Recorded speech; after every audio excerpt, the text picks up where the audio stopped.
안녕하세요 꾸님들, 자작꾼입니다. 자, 오늘 영상에서는 제가 캐패시터 스포키를 하나 가지고 왔습니다.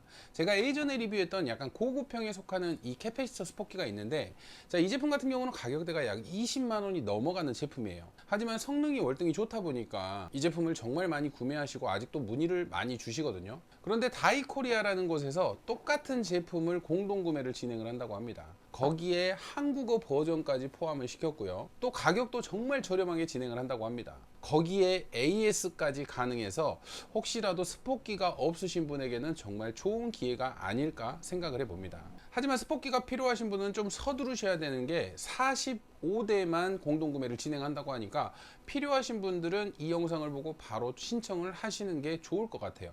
아마 금방 품절이 될 수도 있습니다.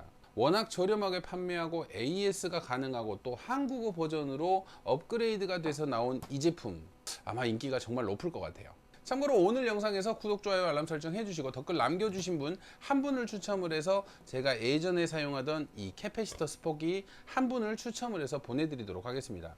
비록 좀 사용한 제품이긴 하지만 아직까지 성능 짱짱한 녀석이니까요. 혹시라도 스포키가 없으신 분들은 신청하셔서 행운을 잡아보시길 바랍니다. 자, 그러면 이 스포키 다이코리아에서 공구하는 이 한국어 버전으로 업그레이드가 된 이 제품을 실제로 한번 어떻게 작동이 되는지 한번 보여드리고요. 실제 스포 성능까지 테스트까지 한번 해보도록 하겠습니다. 자, 먼저 예전에 사용하던 모델과 한번 간단하게 비교를 해보자면 똑같습니다. 왜냐면 똑같은 회사에서 만들어진 제품이기 때문에 100% 똑같다고 보시면 되고요. 한 가지 다른 점은 아래쪽을 보시면 우리가 스포봉에 연결된 선 있죠. 자, 이 선 같은 경우 이 제어 보드에 납땜으로 직결로 연결이 되어 있는데, 자, 이번에 공구하는 모델 같은 경우는 볼트 너트식으로 되어 있습니다. 자, 이 부분 같은 경우는 볼트 너트로 되어 있다 보니까 우리가 혹시라도 케이스에 매립을 할 때 이 선을 외부로 뺄 수 있는 거예요. 납땜으로 되어 있는 제품은 그대로 이 상태 그대로 사용을 할 수밖에 없었지만, 이 제품 같은 경우는 우리가 케이스에 넣을 때 분리가 되다 보니까 좀 편하게 연결을 할 수 있을 것 같아요. 자, 지금 보이시는 것처럼 스포봉이 연결된 케이블도 정말 두꺼운 실리콘 전선 4AWG를 사용을 했습니다. 그래서 정말 두꺼운 전선을 사용을 해서 성능이 그만큼 잘 나오는 것 같습니다. 자, 이 제품의 전압 같은 경우는 12V에서 19V를 사용을 합니다. 그래서 여기 안에 포함이 되는 아답터를 사용을 하시면 되고요. 아무래도 우리가 캐패시터를 충전을 해줄 때 아답터에서 나가는 전력이 좀 높다 보니까 최소 6A 이상의 아답터를 사용하시는 것을 추천드립니다. 저 같은 경우는 12V 6A의 아답터에 전원을 주고 한번 테스트를 진행을 해보도록 하겠습니다. 자, 그럼 이쪽 전원에 아답터를 연결을 하고 전원을 켜보도록 하겠습니다. 자, 이렇게 아답터를 꽂으니까 전원이 들어오죠. ID 킹덤이라는 표시와 함께 이렇게 전원이 켜지고요. 자, 액정 같은 경우는 펄스 1이 있고요. 전압, 펄스 2, 전압 2, 간격, 자동 영접, 그리고 시스템이라는 설정 값이 있는데, 자, 여기서부터는 우리가 크게 만질 건 없거든요. 이 스포키 같은 경우는 펄스 1하고 펄스 2만 조정을 해서 대부분 사용을 하시면 돼요. 그리고 자동 영접이라는 0.8이라고 되어 있는 이 부분을 처음 하시는 분들은 좀 길게 잡아서 자동 영접되는 시간을 좀 길게 해주면 되고요. 자주 사용하신다면 점점 짧게 하셔서 좀 빠른 시간에 스폿이 될 수 있도록 진행을 하면 됩니다. 별다른 세팅은 필요가 없어요. 자, 가장 먼저 시스템으로 들어가서 설정 값을 한번 볼게요. 자, 먼저 시스템에서 버튼을 누르게 되면, 자, 부적, 지금은 저는 꺼져 있는데, 자, 이 부분을 클릭을 하시고 돌리면, 자, 켜져서 우리가 사용을 할 때마다 이렇게 소리가 납니다. 부저는 소리고요. 자, 용접 모드는 자동 모드가 있고 수동 모드가 있는데, 자, 자동 모드 같은 경우는 우리가 스포봉을 가져다 댔을 때 아까 자동 영접 시간이 있었죠. 그 시간이 지나면 자동으로 스폿이 되는 거고요. 이 부분을 수동으로 바꿔주신다면 여기 있는 단자 있죠. 자, 이 단자에 우리가 선을 두 개를 연결을 해서 선 두 개가 만나면 스폿이 되는 방식으로 수동 용접으로 만들 수 있습니다. 그래서 우리가 작은 스위치를 이용한다거나 발로 누르는 스위치를 연결을 해서 수동 스폿을 이용하실 수가 있어요. 저 같은 경우는 수동이 편하긴 합니다. 하지만 장착이 별도로 어려우시거나 그냥 이 상태로 사용을 하려면 자동으로 사용하시는 것도 괜찮아요. 자, 그리고 다음은, 자, 그리고 세 번째는 최대 충전 전류. 우리가 이 캐패시터를 아답터가 충전을 해주잖아요. 자, 이렇게 아답터에서 캐패시터로 들어오는 5.4V의 10A의 전류 값을 세팅을 해 놓은 겁니다. 혹시라도 아답터의 전류가 좀 낮다면 10A가 아닌 5A 정도로 하셔도 괜찮을 것 같아요. 하지만 지금 빨간 선이 지금 캐패시터가 충전되고 있는 거거든요. 5A로 했을 때는 상당히 느리다는 거 참고하시면 될 것 같습니다. 카운트 리셋 같은 경우는 내가 스폿기를 사용을 해서 몇 방의 스폿을 쳤는지를 확인하는 그 숫자입니다. 저 같은 경우는 테스트를 위해서 30방 정도를 쳐봤는데 아직도 30방으로 되어 있고요. 누르면 이제 초기화가 되겠죠. 이 부분은 내가 체크를 하고 싶을 때 그냥 간단하게 세팅을 하면 되고요. 자, 언어 같은 경우는 한국어로 하는 게 가장 편할 것 같아요.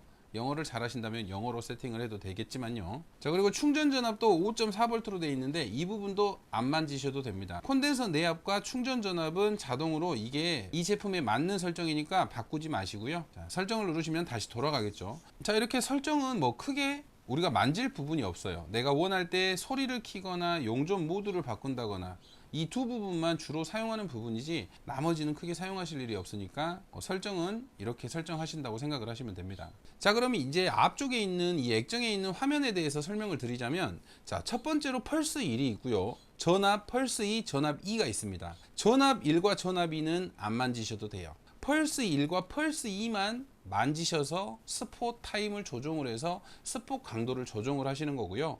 자, 그리고 여기에 간격이라고 있는데 이 간격 같은 경우는 우리가 스폿을 한 번을 치고 두 번째 칠 때 그 사이의 간격을 뜻합니다. 그래서 짧으면 짧을수록 우리가 스폿을 빨리빨리 칠 수는 있어요.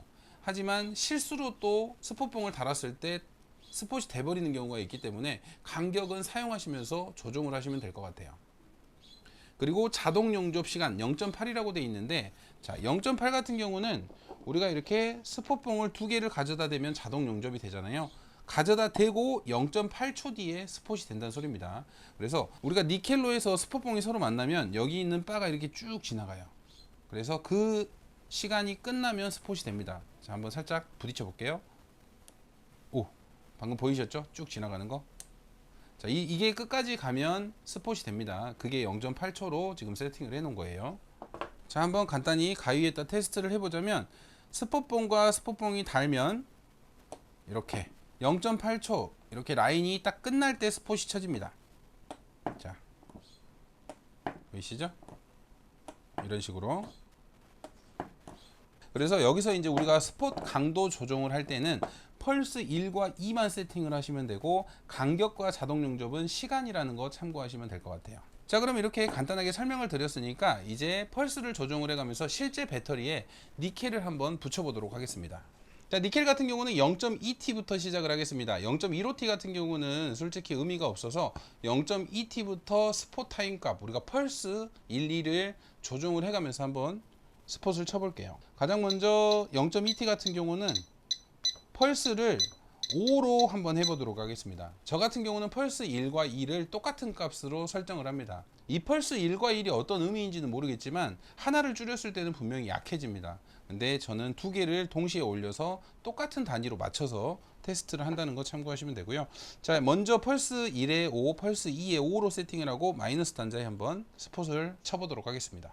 자, 먼저 한쪽 스폿봉으로 니켈을 잡아주고요. 눌러줍니다. 그리고 반대쪽 스폿봉을 가져다 대면 이제 0.8초 뒤에 스폿이 되는 거예요. 자, 한 방, 두 방.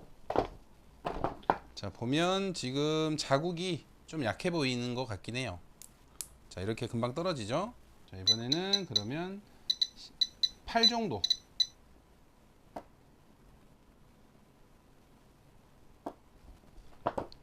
자, 이번에는 자국 느낌이 다르네요. 자, 조금 아쉽게 붙었죠? 다시 펄스 12.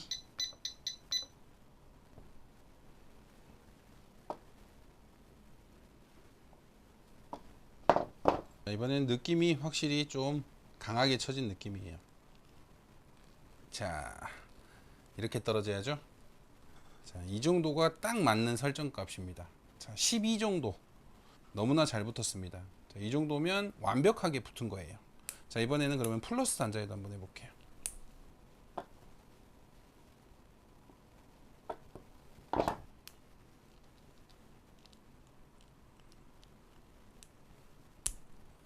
자, 플러스 단자에는 조금 아쉽게 또 13으로 한번 세팅하고 플러스 단자 연결해 볼게요.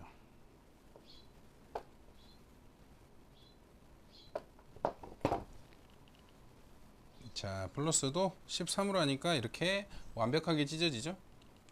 자, 이런 식으로 하나씩 올려가면서 세팅 값을 찾으면 돼요. 우리가 똑같은 제품을 사용을 하더라도 어느 정도의 기존 똑같은 성능은 나오지만 스폿봉을 연결하는 힘이라든지 또 접촉면의 차이라든지 이런 면에서 살짝씩 틀릴 수 있기 때문에 내가 사용하는 방식대로 이렇게 타임을 찾아가면 됩니다. 자, 0.2T는 이렇게 완벽하게 잘 붙어줍니다. 성능 최고죠. 자, 방금 보신 것처럼 이렇게 니켈이 찢어지는 정도로 0.2T까지 너무나 잘 붙어주는 제품이고요. 그동안 이 제품을 사용하시는 분들이 대부분 만족을 하셨기 때문에 이번에 정말 저렴하게 나오고 AS 되고 이렇게 한글 버전으로 업그레이드된 이 모델 필요하신 분에게는 정말 좋은 공동 구매가 될 것 같다는 생각이 듭니다. 자, 혹시라도 스포키가 필요하신 분들은 제가 더보기란과 댓글 첫 번째에 링크를 남겨둘 테니까요. 참고하시면 될 것 같습니다. 자, 오늘도 영상 시청해 주셔서 감사하고요. 다음에도 좋은 영상으로 찾아뵙도록 하겠습니다. 감사합니다.